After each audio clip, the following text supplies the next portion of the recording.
You're listening to a podcast from the South China Morning Post. Right now, there's one wicked problem that unites all kinds of people around the world. Okay, fine, there's two wicked problems, but this one can't be fixed with vaccines. This is something affecting gamers using PlayStation and Nintendo consoles, people buying brand new cars, people wanting to buy the new iPhone 12, even people wanting new smart TVs or air purifiers or a whole bunch of consumer electronics. It's a tiny, very complicated piece of technology in each of these items. And the fact that there is a global shortage of them, that means production of everything from phones to game consoles to refrigerators, washing machines, as well as shiny brand new cars, has either stopped or been massively reduced. This global shortage is also bringing into sharp focus the intense competition and rivalry between China and the US over access to new technology. Welcome to the latest episode of Inside China. My name is Ximei Shen. I'm a reporter with the technology desk here at the South China Morning Post in Hong Kong. And in this episode, you'll hear from two of our editors, John Artman and Zhou, about how we got here and what comes next. These days, we use the word semiconductors, but maybe you're more familiar with the word chips. If you're old school, maybe you're more familiar with the word microchips, or if you've got an engineering degree, maybe you say integrated circuit. Even though we're living in the year 2021 and we're so used to technology being all around us and available whenever we need it, we perhaps forget that it's really, really difficult. In fact, it's insanely complicated and hugely expensive to actually make semiconductors. There's only a couple of places in the world where they're made. And the latest, fastest, most up-to-date semiconductors are only made in one place. The global semiconductor shortage is at the center of what might be described as a perfect storm, or what people in the planning and policy business call a wicked problem. A wicked problem is one with multiple issues that interconnect, with changing requirements and many different people and opinions involved. The global chip shortage is a problem entwined with the limits of technological innovation, the economic impacts of the pandemic, US sanctions on China's access to technology, as well as the 70-plus years of geopolitical struggle over the future of Taiwan. Oh, and in the last month or two, Taiwan has had to deal with its first COVID-19 outbreak as well. It's a problem. But this is not the first shortage of semiconductors to affect global supply chains. There was a shortage 10 years ago when the Fukushima earthquake damaged the Japanese manufacturing plant making chips for cars. And the last time the world had to deal with a shortage of semiconductors from Taiwan was due to something that's kind of hard to explain if you weren't there. About to be told, it's no fairy tale goose that left them, you see, but out-of-town critters known as Tamagotchi. If you're someone my age, you're probably wondering, what the hell is a Tamagotchi? That's a song from 1997 and something called the Tamagotchi Video Adventures. Back then, the world went crazy for a small handheld video game that wasn't really a video game. It was a handheld digital pet that people in the US, Europe, and Asia went crazy about. And it was powered by a microchip made in Taiwan. But here we are in 2021, and the situation is much, much more complicated. The US makes its own chips at a plant in Texas, and they make up about 12% of the global supply. But in February, massive storms took out the power and infrastructure in Texas, and some of those factories are now reporting they're 4 months behind on orders. At the heart of global supply is one company, the Taiwan Semiconductor Manufacturing Company, TSMC. Here's a quick background to this 4-letter acronym that is so central to the world's access to technology. It was founded in 1987, more than 20 years after Intel. It employs nearly 50,000 people, and its headquarters are in Hsinchu, on Taiwan's northwest coast, looking out across the Taiwan Strait towards Fujian province in mainland China. It's now the world's largest chip maker, Apple makes up a fifth of TSMC's total revenue, and 65% of all the chips made at TSMC are sent to the US, and the rest is exported to companies around the world. I've got SCMP tech editors John Artman and Zhou with me right now. John, so how did TSMC become the world's biggest maker of semiconductors?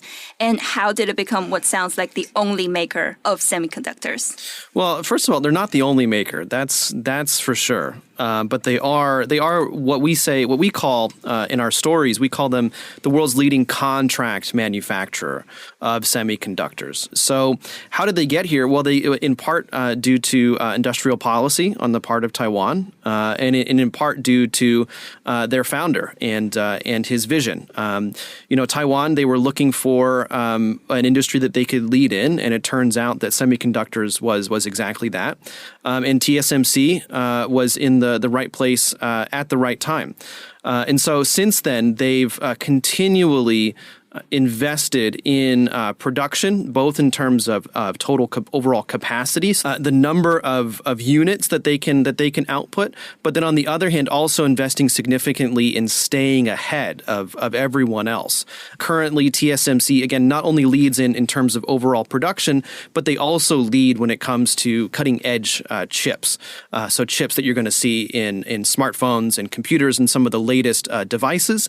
And they also are leading the field in semiconductor research. They cooperate with universities around the world to solve some of the big problems of how do you continue to create chips that are smaller and smaller and smaller, and yet are also more powerful at the same time. So what about companies like Intel? Why aren't they picking up the demand? Well, Intel doesn't make chips. Intel designs chips. They used to make chips, and there's been a lot of controversy, both from within Intel, in terms of people who've left and who've talked publicly about it, but then also analysts and industry watchers. There was some big questions around why were they doing it and whether or not it was actually the best choice.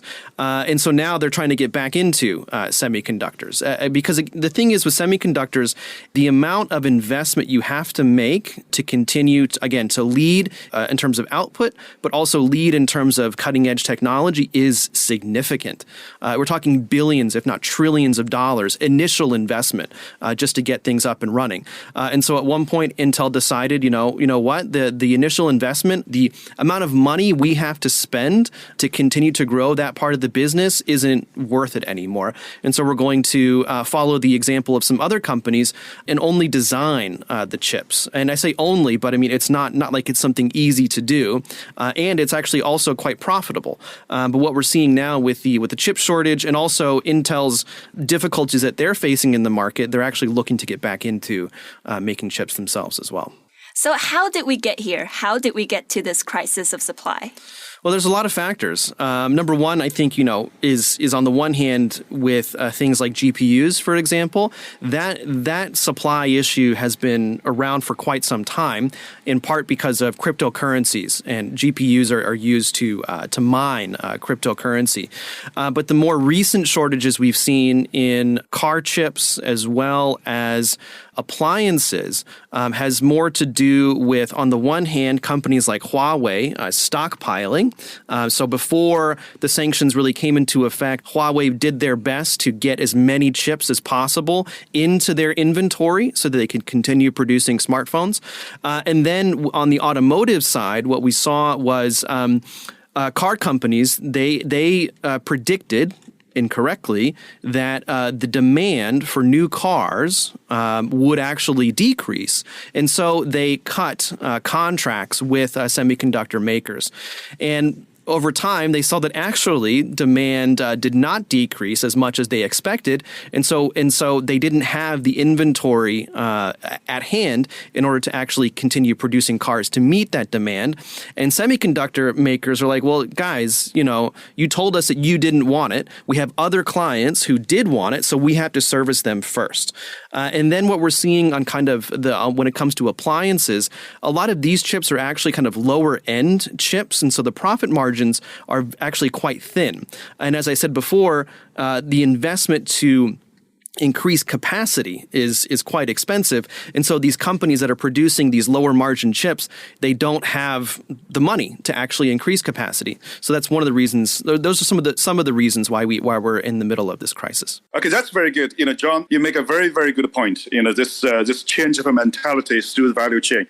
Start from right at the beginning, the Chinese government has been blaming the U.S. starting this trade war and the sanctions against China as a reason for this semiconductor supply disruption. And Beijing, to some point, has a point. Because, in this industry, previously, there's a popular idea was just in time, which means you have to keep your stocks, the inventory, as small as possible. You don't have to prepare a big warehouse to put all these spare parts there. When you need chips, you just make a phone call to your suppliers. It is this kind of production. So the whole global is highly integrated in this kind of supply flow. But when Washington decided, say, Huawei, you will be cut off from these technologies from this day on, this is a game changer. So everything has changed. As John just mentioned, Huawei has to rush to the TSMC saying, before the deadline, please produce as much as chips for me possible. I need to put as much as the inventory as possible. And this has a ripple effect through the whole value chain. And if Huawei is stocking, then other people say, hold on, maybe I should put a little bit more stocks in my warehouse. Maybe previously 2 weeks is enough. But for now, according to my production plan, I need 3 months, 6 months, or some even have no plan at all. As long as I can get hands on some chips, I just buy it and put it in my own warehouse. And this has been particularly leading to this supply clinch or supply crisis of the semiconductors. And this is also what Beijing called the disruption of globalized value chain. And China, on the surface, of course, is trying very hard to say that this is something that try to be avoided. But everyone in the industry knows that it's already a fact. People governments across the world know the previous globalized value chain will getting increasingly fragmented, and every country has to be prepared for this. Beijing is doing that, Washington is doing that, European is doing that, even Singapore and Japan are starting to realize that, okay, maybe we have some backup plans. So that's where we are now. So, Zhou, we have reported for years on Beijing's push to get China in front in the global race for 5G, AI, and supercomputers. Take us through what it's done for semiconductor production. Well, Xinmei, in a very short answer, the biggest problem for China to achieving all these things is because of its lack of high-end or advanced chips. China just simply cannot make these chips to make the 5G or the supercomputers working. And this is a serious problem for China. That's why Xi Jinping is calling this a choking problem. So he has to mobilize the whole country's resources to solve this problem. That's why we're seeing there are so many money and also incentive policies from the Chinese government to encourage investments in semiconductors, not only in production, but also in research and development. And now even Liu He, Vice Premier Liu He, the right-hand man of Xi, is looking beyond the area after Moore's law, the so-called third generation chips. So you can see that whether China can become a technology superpower is largely decided by this battle. And you can understand why Beijing is putting all its resources onto this battle, because this battle China cannot afford to lose, really. Well, it's also interesting as well. I mean, as Zhou pointed out, China is looking to get a head start on some of these next generation or third generation semiconductor technologies, but there's some big questions about whether or not they can actually do that. I mean, we can see that starting from the reform and opening period up until now, China has been able to really capitalize on some of the best practices of other developed economies and kind of looking at the history and how they got there. And so in a sense, China has been able to leapfrog in kind of getting to where it is now. And there seems to be, a similar kind of assumption that it can leapfrog in these kinds of semiconductor technologies. But it's not clear that they can because semiconductors, like I said, on the one hand, they're very expensive to make. The leading The cutting edge semiconductors are very expensive, but also the research capability as well. As we've covered recently, China is putting much, much more effort into developing, for example, semiconductor engineering departments and schools within universities. And so really kind of going in at like a very, very basic level in the education system in order to kind of develop and create these talents. And so, if we're looking at third generation or fourth generation, for example, we're still looking at a pretty long timeline, even for the latest kind of cutting edge chips right now, which is 2 or 3 nanometers, very, very small. We're not actually going to see these come into mainstream production for another 2 or 3 years. And so you think about now we're looking at 1 nanometer or even lower than 1 nanometer. That's going to be, 10, 15 years. Yes, and it's not just about turning a machine. It's about having the people who know how to design microchips and operate the machines. So how does China catch up? Definitely, and I think that's a great question to ask. I mean, we can see there were a few Chinese semiconductor companies that were directly affected by this, and so when U.S. sanctions came into force, these companies were actually they had contracted with American companies, equipment makers, to come and install and train their staff on using this equipment. But when they were put on the sanction list, the American staff they just left. And they left all the equipment there. No one was trained. It wasn't completely installed. And so one of the issues for China, it's, on the one hand, it is, getting access to cutting edge equipment in order to make cutting edge technology, but it's also process knowledge. And so even if they were to get all the equipment tomorrow, they don't necessarily have the experience, the institutional experience, in order to actually start using this equipment and building businesses out of it. And so what's actually happening quite often now is that Chinese companies are looking to Taiwan for talent. We can see that SMIC, which is considered to be the champion for Chinese semiconductor companies.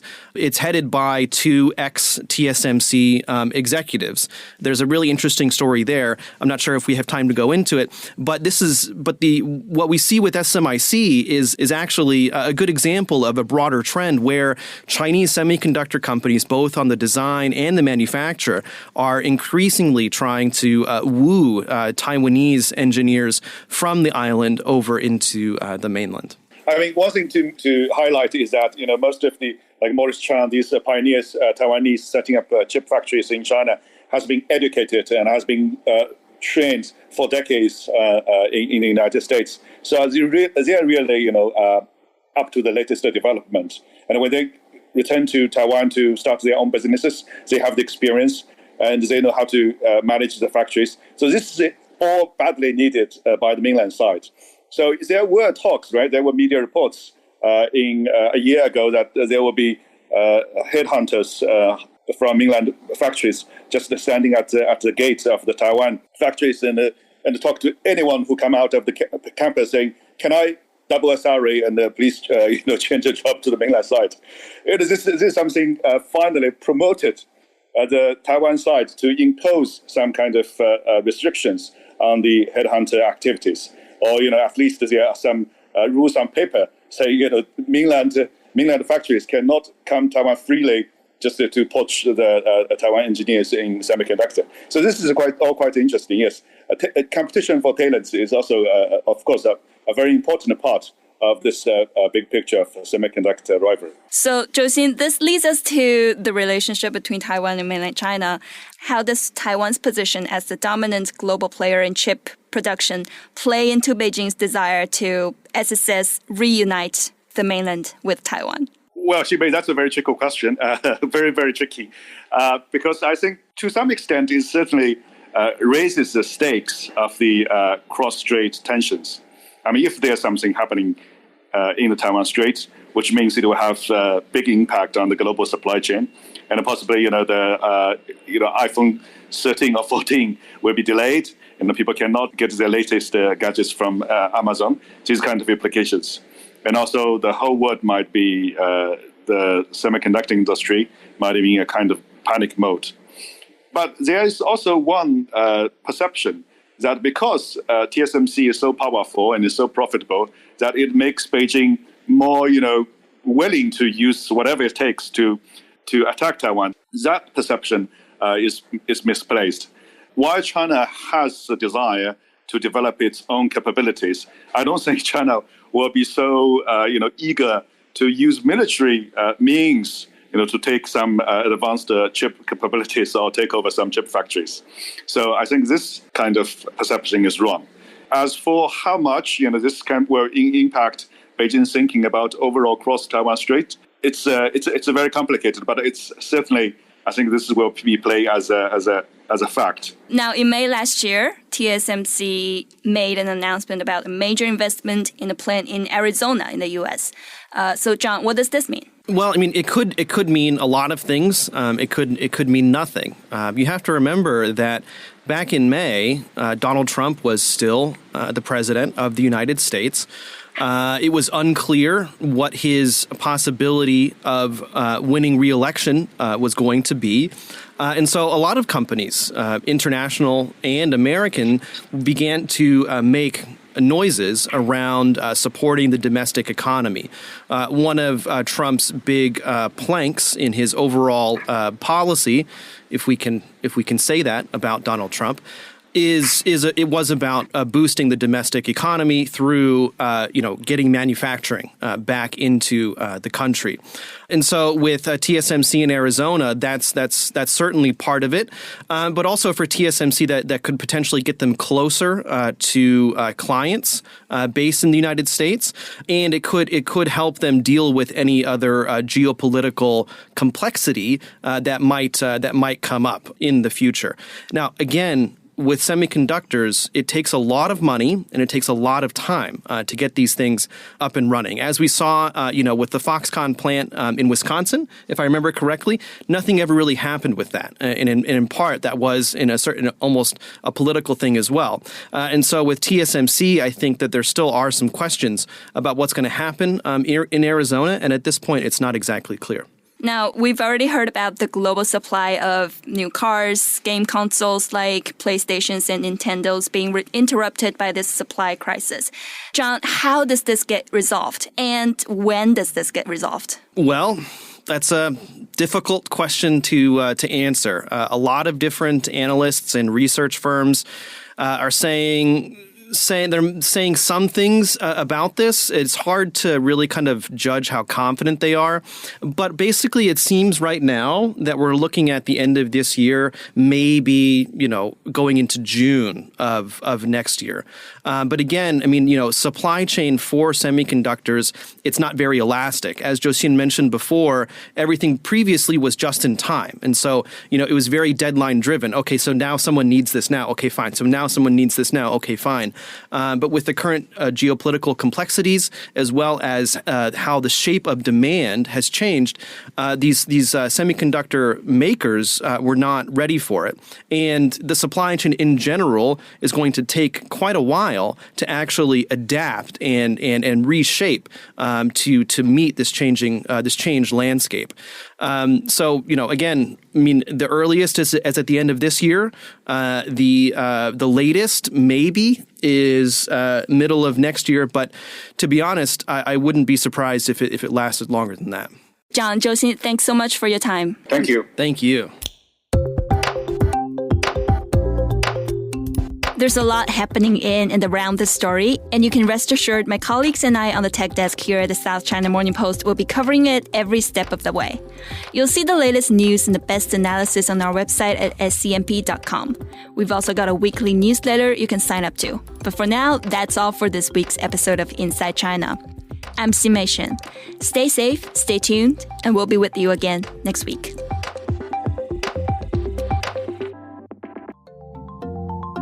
As critical news stories emerging from China continue to shape lives and business around the world, the weekly SCMP Global Impact newsletter brings you expert analyses and insights on the economics of COVID-19, society, technology, and the environment. Sign up to receive your weekly email at scmp.com/newsletters.